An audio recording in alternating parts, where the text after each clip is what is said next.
If I was going with a bunch of young men and women on a bus and we drove by a beautiful mansion, it's just a gorgeous house on top of a hill, just an absolutely beautiful, stunning house.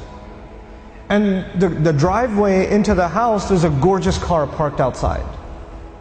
And on the back of the house, there's this incredible backyard and a swimming pool and all of it. I mean, whatever you can imagine is there. It's like it's a piece of Jannah on earth. And you see the guy walking into his house. We're driving on this bus and we see this guy walking into his house. And I asked these young men and women, do you think that guy's successful? Do you think he's successful? Overwhelmingly, what is going to be the response? Yeah, that's pretty successful. And the guy, look at him. Look at what he's accomplished in life. That's a pretty successful person. Okay.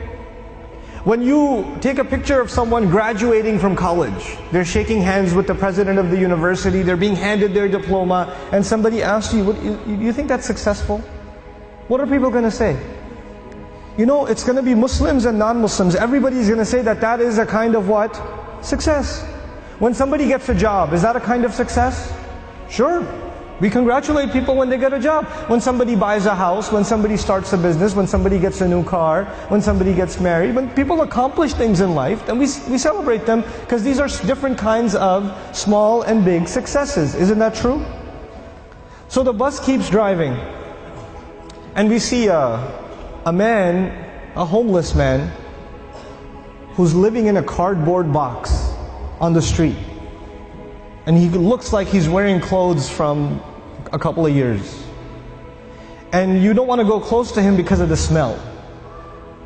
And I ask my students, do you think that guy's successful?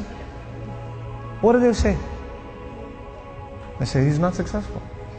Now imagine if I was riding in this bus, but in this bus there were not Muslim boys and girls, but they were Christian boys and girls, or Jewish boys and girls, or atheist boys and girls, or agnostic boys and girls, or Buddhist boys and girls. And I asked them the same exact question. Do you think their answers would be the same? Yep, their answers would be the same. That's the problem. The problem is the way we think about success and the way we think about failure. For Muslims, it's supposed to be different. All human beings can see it a certain way, that's fine. They have the apparent view of success and failure. But us, Muslims, Allah has given us clearer glasses. And once you look at reality through these glasses, you see something other people cannot see. You see something other people cannot see.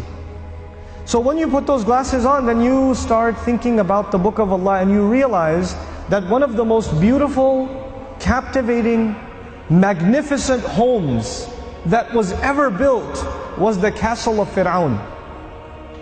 It was one of the most amazing homes ever built. And if our bus was driving by the castle of Fir'aun and he was walking into his house and I asked my Muslim children, is that successful? Is that guy successful? What would their answer be?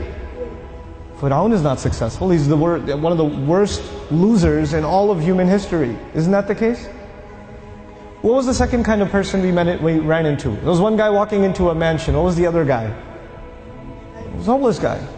Okay. Ibrahim alayhi salam was kicked out of his house. He was told to leave the house. So he's homeless. Well, was he successful? He was. Actually, he's one of the most successful human beings that ever lived. Now the Quran is teaching me that a homeless man is successful and an incredibly wealthy man is what? A failure. You know what the Quran is teaching me? The Quran is teaching me that success has nothing to do with wealth. And failure has nothing to do with poverty.